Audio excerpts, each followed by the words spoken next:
Hi dear students, welcome to La Excellence IAS Academy. Today, let's discuss the Indian News articles of 16th May 2020. Before we start with the today's discussion, there is a small announcement that La Excellence IAS is coming up with a live general studies prelims cum mains batch for 2021. So, in this regard, if you want further information, you can contact to this number or you can also register over here. Tomorrow at 4 p.m. there is a orientation session. So, if you have any doubts with respect to UPSC preparation strategy or how to kickstart your UPSC preparation, you can attend this orientation session so that it will be very informative and you can also strategize your preparation.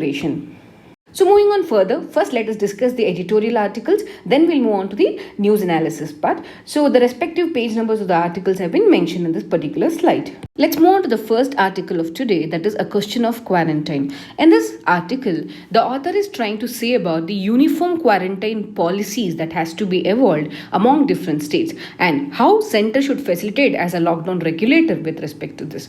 So in this article, coming to the prelims, it's not of much importance, whereas when it comes to the mains, it is very important in the context of federalism and how uniformity has to be brought in between the states in the context of issues related to the health and important aspects of the governance and the issue as it is related to the system of quarantines that is being followed. Then what is a dimension? Dimension is speaking about the uniform system of quarantine across the states. See, Kerala has a different model, Karnataka has a different model. So that is what is a dimension what we are trying to discuss.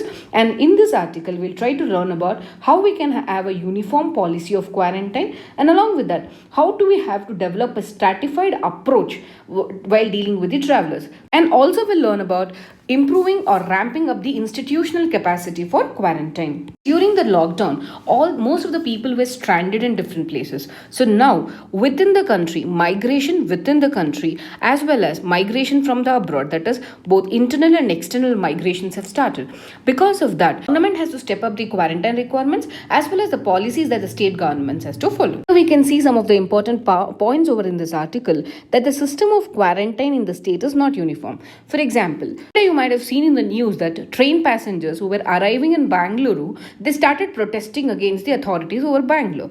Why? Because they were not given an institutional notice or quarantine notice before they were traveling to the Bangalore. So once they landed over here, they were told that they have to be quarantined. Whereas what is Kerala government is saying? So Kerala government is saying that 7 days they have to stay in these institutional, whatever government quarantine is there, and after that in next 7 days they can stay in their home, that is home quarantine. So but central government has rejected this and recommended for a 14 days quarantine. So you can see with an example of Karnataka and Kerala that the system of quarantine in the state is not being uniform. So now the center as a lockdown regulator, it has a more responsibility in creating the consensus among the states on the quarantine modalities. So what should be the quarantine modalities? So first of all the states should agree with the period of quarantine, that is how many days they will be quarantined. Second thing, the baseline and a decent free official accommodation. So now the institutional accommodation along with the free accommodation, the hotel facilities have also been given. So even the decent official accommodation also has to be given to them. At the same time, the stratified approach means, what do you mean by stratified approach? See, people who want to buy and who want to afford, they can go to the hotels. Okay, so or the people who cannot afford it, they can go with the government quarantines. So it is a choice that we may have to give people, but at the same time it should be ensured that however the hotels and the private accommodation that has been given, it should not be at the exploitative tariffs. The increasing number of cases coming up, so government has to more focus on the building the institutional capacity so that in future the crisis could be handled in a much better way. So before all these things, the central government has to come up with a uniform requirements or uniform policy for all the travelers within and outside the country.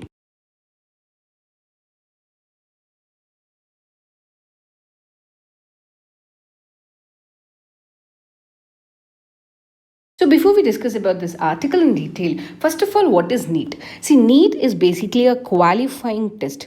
So in order to ensure fairness in the examination and to promote meritocracy, so for all the post or for all the selections in MBBS and BDS programs, that is in medical and dental colleges, so qualifying test will be conducted. Okay, and this test is conducted by National Testing Agency. So what is this National Testing Agency is then? See, it is a society registered under Indian Societies Registration Act, and it's an autonomous body, will act as a premier testing organization in this country, and NTA will be chaired by an educationist who will be appointed by Ministry of HRD. So next question would be, what is this minority educational institution? Because here the case is what the rights of minorities to run their own institution. Is NEET is violative of their rights is the question. So that's where we also have to know what are minority educational institutions. As per National Commission for Minority Educational Institution Act 2004, minority is a community which is defined according to the central government, whereas minority institutions are the one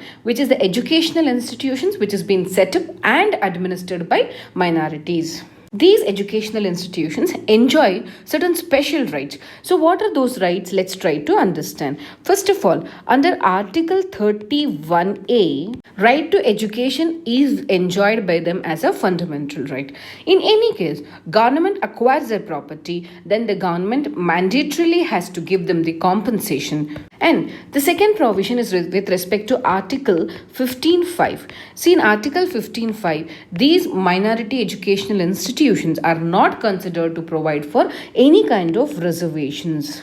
And this third special right that is being enjoyed by them is, see, as per we know the Right to Education Act, see, all the institutions has to reserve 25% of the seats to the economically backward sections. So whereas minority education institutions need not require to provide admission to this particular group.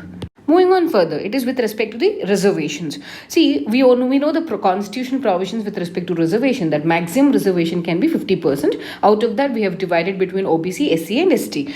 As per the Supreme Court, St. Stephens versus Delhi University case, 50% of the seats can be reserved for the minority communities. And the last point is with respect to TMA Pai versus State of Karnataka and others in 2002 case. See, as per this case, the minority educational institutions have their own admissions procedures. Okay, they need not follow the other centralized admission procedures. Then they can even also have a fee structure of their own, but it should not ensure or they should not charge the capitation fee. So as per TMA Pai case, they can have their own admissions process which is fair, transparent and merit based. At the same time, they should have their own fee structure without capitation fees. This TMA Pai case is very important. About this further, we will deal in this article. So why is this article in news then? Because recently Supreme Court in Christian Medical College versus others, they have given a judgment that a common entrance exam or a single entrance exam like NEET for the admissions to the medical and dental colleges will not violate the rights of the minority educational institutions. At the same time, Supreme Court rejected the application that is put by a Christian Medical College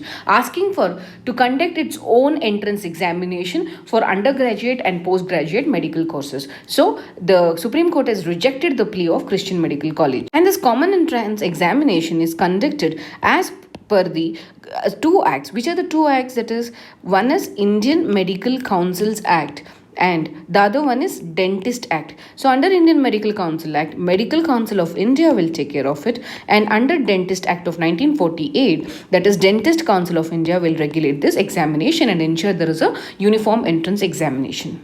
So now, what are the advantages or positive of having a NEET? See, by regulating the academics, by regulating the standards of education, we are ensuring uniform educational standards are maintained in the interest of the public health. Second point is, having a uniform test qualifies, it ensures there is something called as reasonability, there is something proportionality, and somewhere the meritocracy will be respected.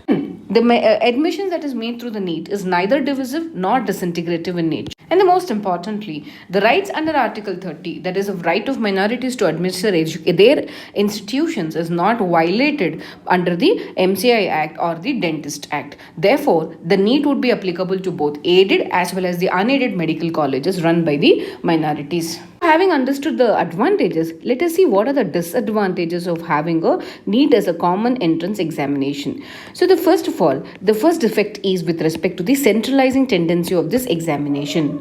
See, as per the TMA Pi case, what it says is that if we are giving more control over the education to the state, then it results in the totalitarian tyrannies. That is, instead of giving more freedom for our individual development, we are ensuring there is something a totalitarian regime in the education system. So that is the first criticism. The second criticism is with respect to this. With the national test, coaching institutes are flourishing. As well as the coaching institutes are flourishing, the rural and the vernacular language students are suffering a lot.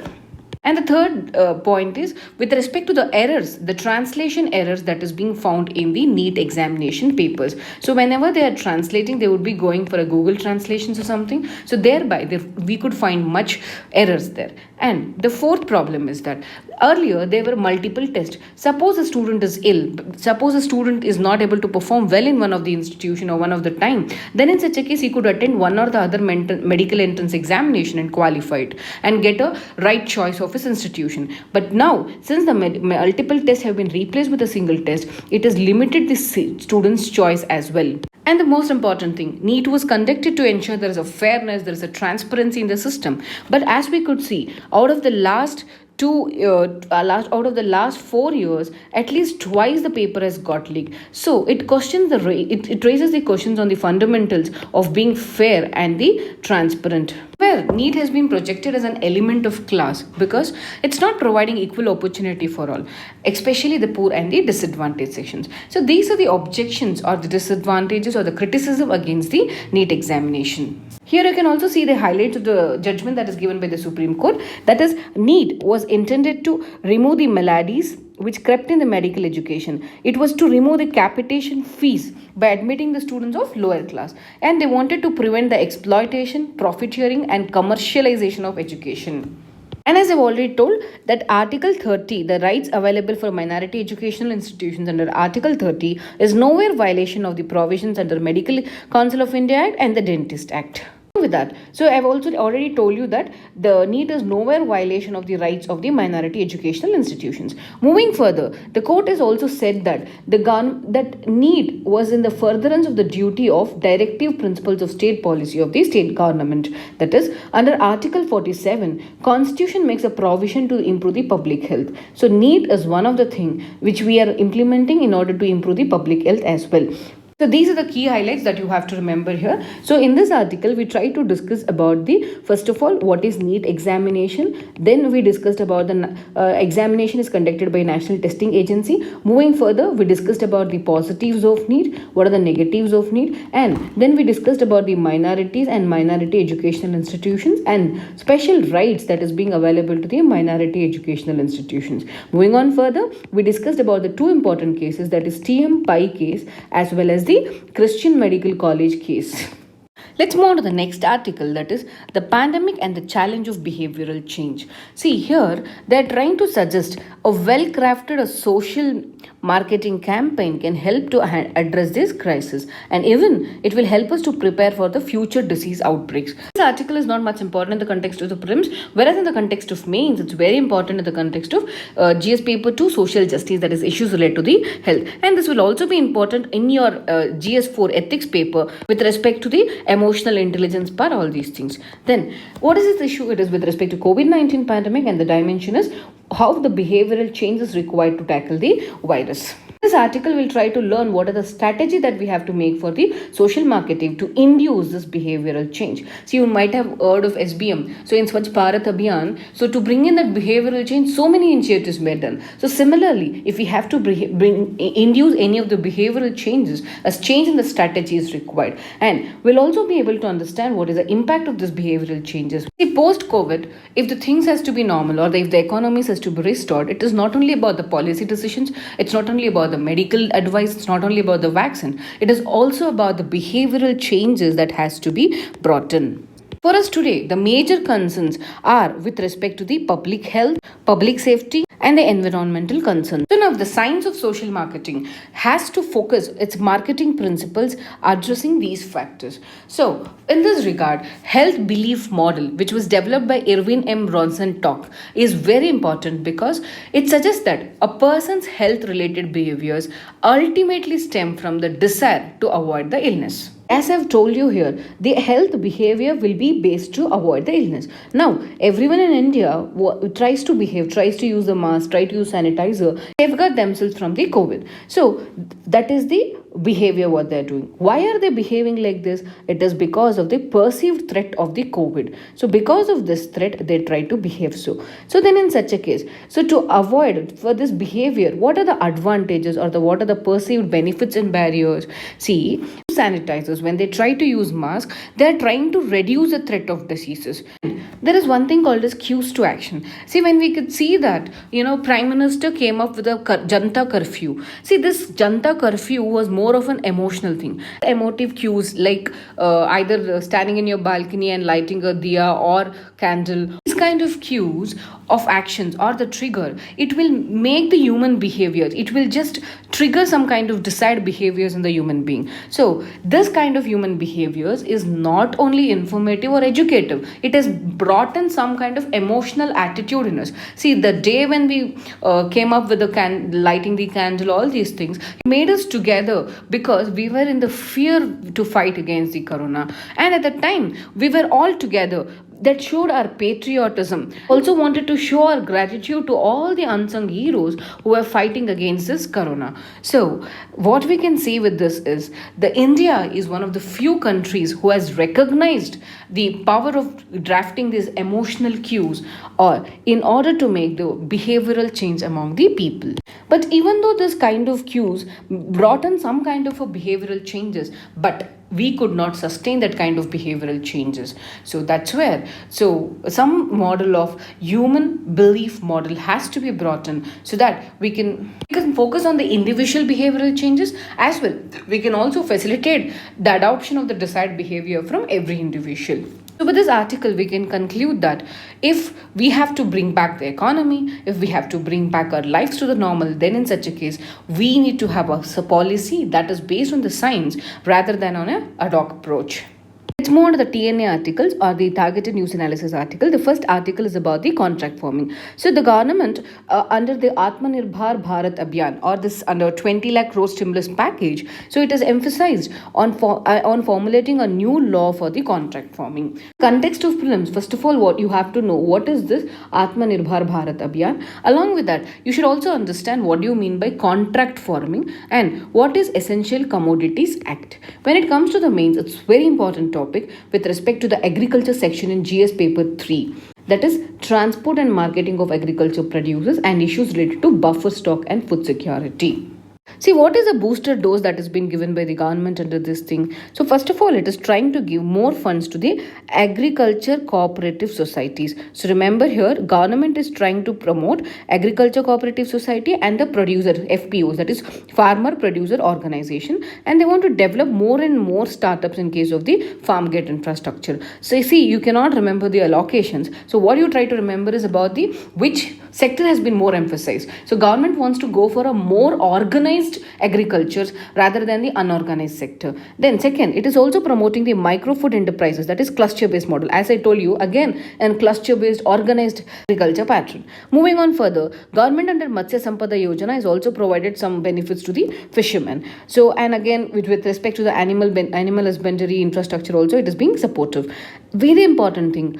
Apart from all these things is with respect to this particular point, which is very, very important, that is government wants to amend the Essential Commodities Act of 1955 and it wants to deregulate cereals, edibles, oil seeds, pulses, onion and tomato. So this is a point which we have to focus, and along with that, government also wants to bring in the marketing reforms so that farmers have the more choice of selling their products. So our key focus in this article would be what is this contract forming, then what is Essential Commodities Act and why government wants to deregulate it, and then how marketing reforms has to be brought in so that farmer has a choice. See, simply speaking, what is contract farming? It's an agreement between the producer and the buyer. Who is a producer over here? Producer is some farmer who is producing it, and we have buyer. Buyer can be processing units or the people who are exporting. So it's an agreement that is being made between the producer and the buyer. So it's a production agreement between the buyers and the producers. Buyers are the food processing units and exporters, and the producers are farmers or the farmers organization. Okay. See, under this, producer will have a security because whatever is being grown, it will be taken by the buyer. At the same time, buyer will also have a security that he will get a best quality of choice products. Okay, so here both of them feel has sense of security. Along with that, the producer would be more secure because he will not be subjected to the demand fluctuations, or he will not be afraid of the market price, because the agreement, the buyer would have promised the producer that he would buy at a particular rate. I've already explained what is contract farming. Okay, so now what is problem in India is that it is being practiced in the informal mode. So now we want to formalize it or institutionalize this into our existing agriculture practices. So in this regard, Model APMC Act in 2003 recognized the contract farming agreement. So what are the advantages of having a contract farming agreement? See, all the contracts will be registered. Then there will be assured supply to the buyer. Then so this contract will also benefit that along with the purchase of produce, we can also include the production activities such as supply of materials and the required input. So then, moving on further, understanding the benefits to the farmers, let's try to see what are the key features of the Model Contract Farming Act. So first of all, it ensures that the as per pre-agreed quantity will be given to the people, and as per the fixed price that will be treated. It will also give a provision to decide the sale and purchase price in case if there is a more upswing and downswing in the market. Act also provides for the contract farming facilitation groups at the village level so that they will be able to take a quick decision making. Then contract farming is said to be remaining the outside the ambit of the APMC Act. This is important point what you have to remember. Apart from that, also be a dispute settlement body for the quick disposal of the disputes, and an authority will be established as contract farming development and promotion authority to carry out the assigned mandates. So remember, what are the advantages of contract farming? What are the Model Contract Farming Act here? Moving on further, as per the Model Contract Farming Act, the most benefited people or the one who plays a critical role is the farmer producer organization. So what is this FPO? FPO is nothing but a group of farmers. It may be a small or the marginal farmers who come together to produce the agriculture produce. So with this, they can build their own capacity as well as they get the much leverage. They can bargain with the contract farming for the production and the marketing strength.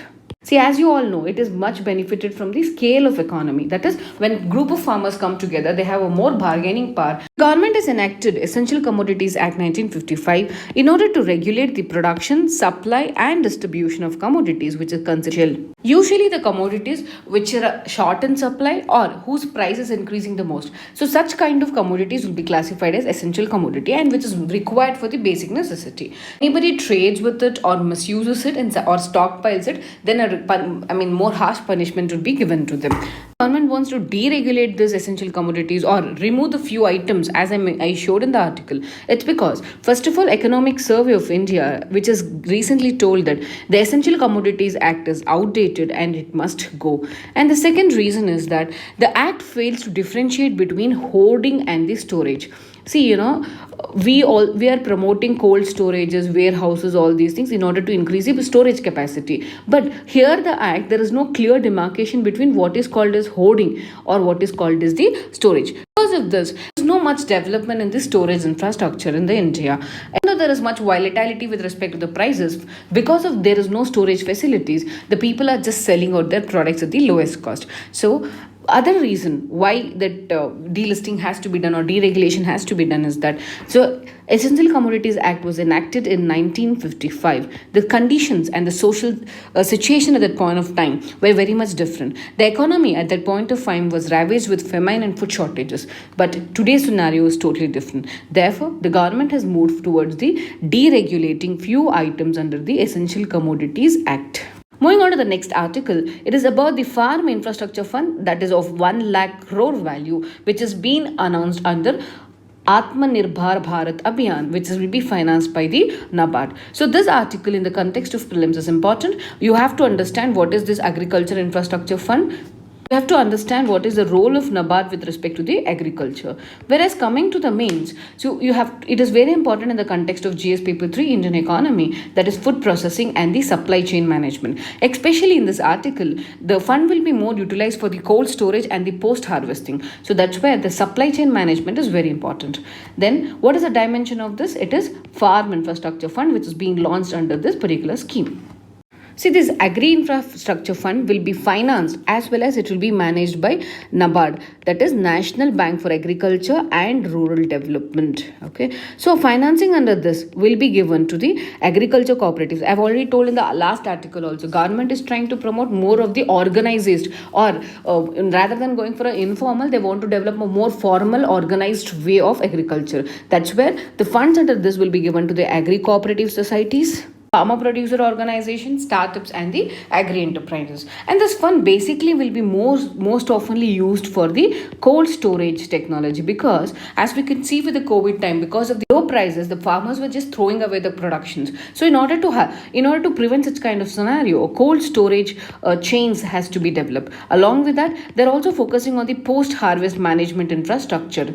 Even though it's very good and agriculture is moving towards a more organized way, but the question of the experts is that, see, now when the farmers are in the crisis situation, should we give them the compensation, or should we go on investing on a funds which will give us the future benefit?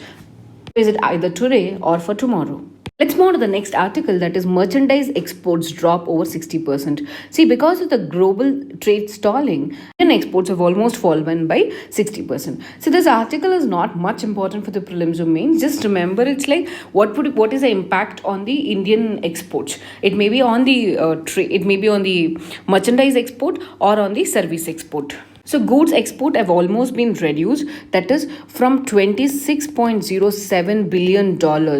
From there, it has reduced to $10.36 billion. That is with respect to the goods. Whereas with respect to the services, if we have to understand, it is at $17.60 billion for today. So overall, there is around 36% of decline in the exports. See, when we know automatically when the exports are decreasing, what will happen with respect to our trade deficit? Obviously, it will increase. So now the trade deficit earlier was $6.76 billion. It has increased to almost $15.33 billion. So you can see the magnitude of increase in the trade deficit. So now, how the government has to address it? So government has to focus more on the exporting units, especially the engineering sectors, which are largely MSME based. So the huge package that has been given to MSME can bring in liquidity infusion, but however, much needed fiscal support is also required in this regard. Let's move on to the next article, that is with respect to the NBFCs, which are seeking the permission from RBI to go for a one-time drawdown from the reserves. See, this measure has been requested by NBFCs because of the COVID-19 pandemic and the expected losses because of it. So this article is important in the context of prelims. They may ask you the difference between NBFCs and other banks. That is very important and most oftenly asked in UPSC. Along with that, it is important in the context of GS Paper 3, Indian economy and issues related to mobilization of resources. So before we move further, let's try to understand first of all what is NBFC. NBFC is a company that is registered under the Companies Act and that is engaged in the business of loans and advances and acquisition of shares, stocks, bonds, debentures and securities which may be issued by the government or local authority or other marketable securities of a nature. On further with this table, let's try to clearly demarcate and understand what is the difference between NBFCs and the bank. See, NBFC is basically a company that provide the banking services to the people without holding a bank license, remember here. Whereas bank is the one which is a government authorized financial intermediary which aims to provide the banking services to the general public. NBFC comes under Companies Act, whereas bank will come under the Banking Regulation Act. So will NBFC accept the demand deposit? NBFC will not accept the demand deposits, whereas bank will accept the demand deposits. So foreign investments is allowed in the NBFC for up to 100%, whereas in the private banks only 74% of investments are allowed. So is NBFC part of the payment and settlement system? That is like we issue the check, all these things, no? So NBFC cannot do issue a check, so that's where it's not a part of a system. Banking, yes, definitely integral part of the system. So as we all know, cash reserve ratio SLR has to be maintained by the banks as a compulsory provision, whereas NBFCs need not maintain this. And there is no deposit insurance facility available for the NBFCs, whereas for the banks it is definitely available. Then NBFC do not create credit, whereas banks will create the credit, and NBFC does not provide any transaction services that is being provided by the banks. Most important thing is just remember it's registered under the Companies Act. Second thing is not issue checks. Third thing is deposit insurance facility is not available under the NBFC. These are clearly you have to remember. So now what is the issue? NBFC, because of the COVID crisis, is facing the credit crunch. So now they are asking the RBI to give for a one-time drawdown reserves. So when this permission is given to them, so the additional provisioning, their balance sheets would not look weak. So because of that, they'll be able to get the debt or the equity capital from other places. Moving on to the prelims practice questions. The first question is about the health belief model and the second question is about the contract forming. Try to answer these questions and reply in the comment section. Thank you.